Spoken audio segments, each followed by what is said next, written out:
Yan sa mga kabahay, good morning po, good afternoon po sa inyo lahat. And nandito tayo sa may Rancho Marikina. Flood-free yung location, napakalapit mo lang sa Sumulong Highway, Marcos Highway. Malapit ka sa Saint Scholastica. And accessible po sa lahat ng location itong Rancho Marikina. So, ito po yung kanyang community. Ayan.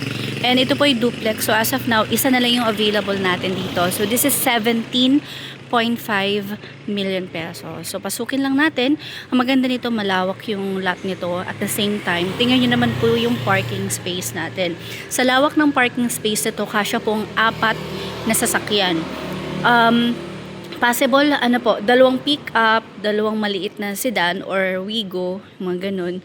O kaya 4 na maliliit na sedan. Yes, 4 na sedan. Kasyang-kasya po dito. Ang lawak po ng parking space natin dito ng mga kabahay. So, isa na lang yung available natin. And pasukin natin yung property. At the same time, ang ano po natin dito is 20 to 30% yung down. Tapos, remaining is through bank financing na. So, ito yung kanyang main door.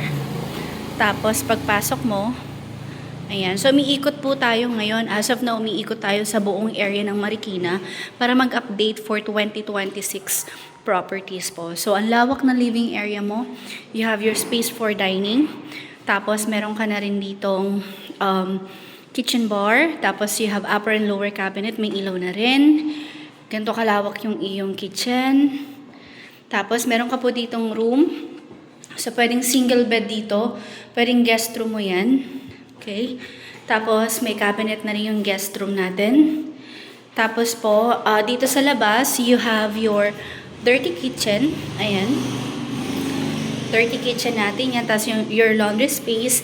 Tapos, meron po kayo ditong space for maid's room or kasya po dito single bed. Pwede dyan mga kabahay. Then, ito, punta tayo sa itaas. And ito naman po yung space for your refrigerator. So, based dito sa lawak, pwede po yung double door na refrigerator. So, ito naman po yung ating common toilet and bath. Yan. So, punta tayo sa itaas. Makita natin yung mga rooms. So, tara po. Aside from this, mga kabahay, ang dami pa nating mga hinahawakan sa Marikina.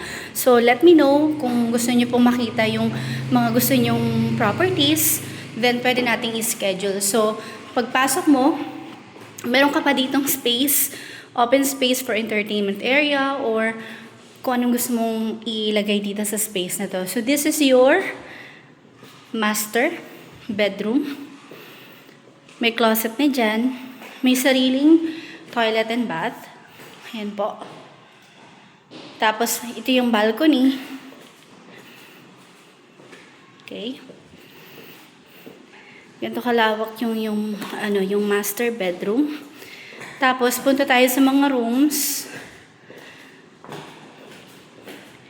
Ito yung ating first room. Okay. Lahat po may sariling cabinet.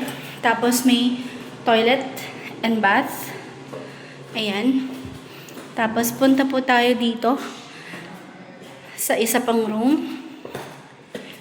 Ayan. Ang lawak ng mga rooms dito mga kabahay. May sariling toilet and bath and may cabinet na rin. So, total po ang rooms natin is 4 plus maid's quarter po. Ayan. Then yung parking space naman natin is 4. Okay? So, kung gusto niyo pong makita ng personal, let me know po mga kabahay para ma-schedule po natin.